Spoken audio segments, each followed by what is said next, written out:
Good morning.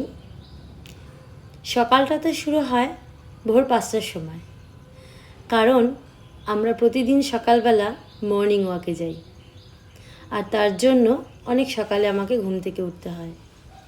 Morning walk সেরে এসে হাজব্যান্ডের অফিস থাকে, তার টিফিন রেডি করার ব্যাপার থাকে, তাই জন্যেই বেশ সকাল সকাল আমাদের ঘুম থেকে উঠে মর্নিং ওয়াকে যেতে হয়।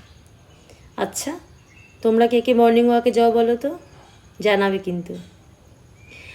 মর্নিং ওয়াক থেকে ফিরে এসে তারপর এই টিফিন রেডি করে দিয়েছি। সকালে অফিসে গিয়ে খাবে আপেল, তারপর লাঞ্চে থাকছে রুটি, সাথে 2 রকমের তরকারি, সাথে শশা। বিকেলে থাকছে টিফিনে মাখানি। এত কিছু আইটেম আমাকে রেডি করে দিতে হয়।